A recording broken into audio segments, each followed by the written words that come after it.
जहाँ पर एक संपादक से आपने सोचा कि नहीं, तो आपने अपने जीवन में जितना मैंने पढ़ा आपके बारे में, स्वामी विवेकानंद, महात्मा गांधी, जेपी और लोहिया, इनको आप आदर्श पुरुष मानते थे, उनके बारे में पढ़ते थे, उनसे सीखते थे। वहाँ से एक बहुत मुश्किल मोड़ आता है कि मैं पॉलिटिक्स में एंटर करूँगा, और आप जर्नलिस्ट हैं तो आपको और भी ज़्यादा जज किया जाता है। अब वहाँ पे आपके पास वही नेता होते हैं जो सामने में हैं, वहाँ पर तो आपको लोहिया जी और गांधी जी मिलेंगे नहीं। तो ये चयन कितना मुश्किल था कि हाँ, मुझे अब एक्टिव पॉलिटिक्स में आना है और जो लोग हैं उनके साथ काम करना है। लगभग 4 दशकों तक पत्रकारिता के बाद अंजना जी, और बिहार को मैं बदलते देखा। नीतीश जी सत्ता में थे, उनका प्रस्ताव था कि मैं राज्यसभा में जाऊं, मैं स्वीकार किया, क्योंकि मैं मानता था कि पॉलिटिक्स 4 सप्ताह तक मैंने एक पत्रकार के रूप में समाज को गहराई से और नज़दीक से देखा, राजनीति को भी देखूं। और नीतीश जी जैसे व्यक्ति जिन्होंने बिहार को कहां से कहां पहुंचाया, इसका मैं साक्षी रहा। दूसरी बात मैं कहूं कि उस वक्त भी जो आप कह रही हैं, ऐसा बहुत सारे लोग बहुत स्पष्ट रूप से कहते हैं कि चूंकि आप पत्रकारिता में रहे, नीतीश जी से ये संपर्क रहा इसलिए आप आए। बिल्कुल नहीं, बल्कि मैं कहूं कि उस वक्त हमारे प्रेस काउंसिल के चेयरमैन होते थे मार्कंडेय काटजू जी, सुप्रीम कोर्ट के जज रहे। उन्होंने एक बार प्रेस काउंसिल चेयरमैन के रूप में एक साधारण सा बयान सारे अखबारों को बिहार के लिए दिया कि बिहार में अखबार सरकार की आलोचना नहीं छाप रहे। मैंने खुले में 4 पेज का ओपन लेटर उनको लिखा, अपने अखबार में छापा भी। कितनी हमने आलोचनाएं, कितनी कितनी किस जगह किस तारीख को सरकार की छपी है, पर जहां पर इतिहास बन रहा है उसके साथ अगर हम न्याय नहीं करते हैं, तो दिनकर ने भी लिखा था, अगर आप तटस्थ हैं तो आपके अपराध को इतिहास दर्ज करेगा। वो हमने किया अच्छे कामों का। इसलिए बहुत स्पष्ट रूप से मैं मानता हूं कि पॉलिटिक्स समाज को चेंज करने का तरीका है, और पत्रकारिता लोगों को इन्फॉर्म करके सजग बनाने और जागरूक बनाने का सबसे बड़ा सशक्त माध्यम है। अच्छा, चूंकि इससे पहले कि मैं आगे बढ़ूं, बात करूं, आपने नीतीश जी को बहुत करीब से देखा है, तो मेरे साथ यहाँ बैठे लोग भी जानना चाहेंगे कि उनकी खासियत, मतलब हर कोई, अगर आप देखिए तो पॉलिटिकल पंडित बस नोट कर रहा है, he is the biggest survivor of Indian politics. 20 साल तक अपने दम पर बहुमत कभी नहीं लाए, लेकिन वो मुख्यमंत्री बने रहे, और एक बार फिर दूसरे नंबर की पार्टी होने के बावजूद उनको सीएम बनाया जा रहा है। तो आपने करीब से कुछ ऐसा देखा हो सर, जादुई, हम लोग को भी बता दीजिए, हम लोग भी जाने कि उनमें ऐसा क्या है। कम से कम अंजना जी, आप तो स्वीकार करेंगे कि उनका व्यक्तित्व ऐसा है कि वो 20 वर्षों से सत्ता में है और आगे बने, मतलब वो दौर पूरा कर रहे हैं जितना शायद किसी राज्य में कोई चीफ मिनिस्टर पद पर न रहा हो। दूसरा, उनकी सादगी, इतने दिनों तक सत्ता में रहने के बाद, और केंद्र में भी सादगी चलती है सर। आपको मैं बताऊं कि उनके निजी जीवन की रहन सहन और जो सत्ता में लोग हैं उनके निजी जीवन का रहन सहन, मैं चूंकि संवैधानिक पद पर हूं, बहुत खुलकर नहीं बता सकता। नीतीश जी का निजी जीवन जितनी सादगीपूर्ण है, वह कह सकते हैं कि जो जयप्रकाश जी ने नारा दिया था कि संपूर्ण क्रांति समाज में हो, तो उसको आगे बढ़ाने वालों में उनके अनुयायी जितने निकले, उसमें सबसे प्रमाणिक चेहरा आज वही है। अपने परिवार के किसी व्यक्ति को दूर दूर तक सत्ता में नहीं रखा। उन पे आज इतने पदों पर, रेल मंत्री से लेकर यहां तक रहते हुए, कोई एक दाग नहीं लगा। आज की राजनीति में मामूली उपलब्धि आप मानती हैं? सर, ये रहस्य खुला नहीं अभी भी। ये सारी चीजें ऐसे आपको अनेकों लोग राजनीति में मिल जाएंगे, कोई तो उनका एक मैजिक फॉर्मूला होगा जिसकी वजह से वो एकदम इंडिस्पेंसिबल है, कोई भी हो। दो वजह। क्या?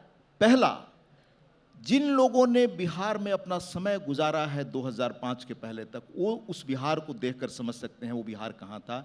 वहाँ से वो उस बिहार को निकाल कर यहाँ तक पहुँचाना हम जैसे लोगों के लिए एक मैजिक ही है, अकल्पनीय। जहाँ पटना में मैं रहता हूँ और स्टेशन पर उतरने पर हमें कहा जाता है कि आप स्टेशन पर ही रात गुजारने, शहर में न जाएं।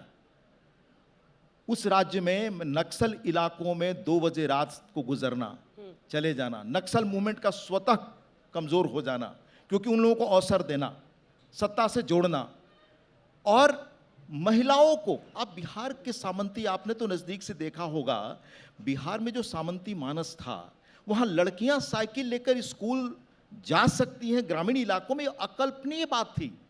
मैं एनसीसी कैडर के रूप में 1972-73 के आसपास बेंगलोर गया। वहाँ एमजी रोड पर मुझे लड़कियां स्कूटर चलाते देखी तो मेरे समझ में नहीं आया कि ऐसा हो सकता है। इस तरह का फ्यूडल समाज था। चूंकि बेंगलोर दुनिया की सिलिकॉन वैली का दूसरा नंबर का वो शहर बन गया, सिलिकॉन वैली के बाद बिहार क्यों नहीं बन सका, वो ताकत नीतीश कुमार ने बिहार को दी। आज बिहार की गांव-गांव में आप जाएं, लड़कियां जिस तरह से दौड़ती हैं, बाहर है, घरों से बाहर हैं, वो मैजिक दिल्ली में बैठे लोग नहीं समझ सकते। पहली, महिलाओं को ताकत। दूसरा, पंचायत चुनाव में 50% हिस्सेदारी। थर्ड, करप्शन के खिलाफ उन्होंने कार्रवाई की। आपको याद होगा कि अधिकारियों की संपत्ति जब्त की जाए, पर मैं मानता हूं करप्शन में जब तक ये जन मूवमेंट नहीं होगा तब तक सरकारों के प्रयास ये इस पर अंकुश लगा पाना शायद सफल नहीं होगा। तो नीतीश जी के जीवन की ऐसी बहुत सारी चीजें हैं, इंक्लूडिंग सादगी जो मैंने कहा, और समाज के हर तबके में अपील। ये सारे फैक्टर्स मिलकर के उनके प्रति एक वो बनाते हैं स्थान लोगों को। महिलाओं वाला तो मैं भी मानती हूँ, मैंने देखा, और ये 10,000 वाला भी देखा जो वहाँ पर उनका मुख्यमंत्री रोजगार योजना है। अब आते हैं उस हिस्से में कि ये जो वहाँ से आप आइए, अगर आपको लगता है कि अगर आप सोशल मीडिया के ज़माने में जर्नलिस्ट टू पॉलिटिशियन बने होते तो शायद ज़्यादा आपको मतलब अग्रेशन का या उसका क्रूरता का सामना करना पड़ता। आज के युग को आप देख ही रहे हो। नहीं, बिल्कुल एग्रेशन है। तब भी कुछ पैमाने पर था। जैसे जब हम लोगों ने पत्रकारिता शुरू की और नए ढंग से खबरें छापने शुरू की तो लोग कहते थे ये लोग साप्ताहिक की पत्रकारिता इन्होंने की है, इसलिए पत्रकारिता की समझ नहीं है। पर पत्रकारिता के बिल्कुल नए मुद्दों को उठाकर हमने काम करना शुरू किया। हम बिल्कुल भूल गए कि वहाँ जो पुराने वेल स्टेब्लिश्ड न्यूज़पेपर्स हैं उनके मुद्दे क्या, हमने नए मुद्दों को तलाशा। अगर आप आज पूछे कि अगर आज आपको कुछ करना हो पत्रकारिता में तो क्या करेंगे? हाँ। मैं अभी पिछले सप्ताह एक पुस्तक पढ़ रहा था। मैं आपसे निवेदन करना चाहूँगा कि कभी हमारे देश में लोगों को इसके बारे में और जागरूक होना चाहिए। ये नई किताब है ब्रेकनेक। ये है China's quest to engineer the future by Dan Wang. Wang मूलतः ये चाइनीज नहीं है, कैनेडियन है। ये पत्रकार हैं। ये एक पुस्तक ही एक तरह के अमेरिकन सिटीजनशिप, अमेरिकन लीडर्स और अमेरिकन लोगों के लिए एक खुला पत्र है अपने समाज को देखने की, किस तरह से चीन अपने को बदल रहा है और अमेरिका कहाँ खड़ा है। वो दो चीज़ कहते हैं। वो कह रहे हैं कि इस बुक का आइडिया क्या है, तो कहते हैं कि अमेरिका आज जहाँ खड़ा है और चीन खड़ा है, 21वीं सदी को रीडिफाइन करने की दोनों में होड़ चल रही है।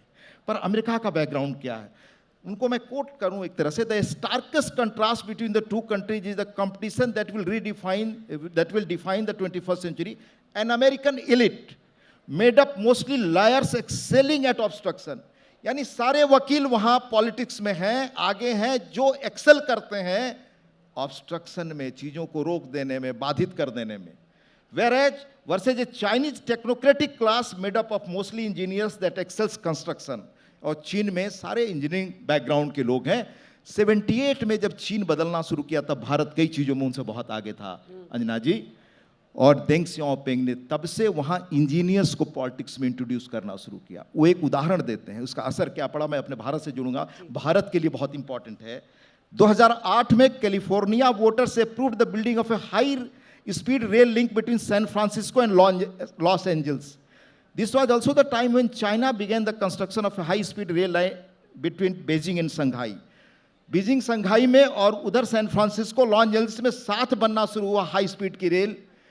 चीन ने 3 वर्षों में बना लिया। अमेरिका में अभी बन रहा है, वो 2030-33 तक हुआ।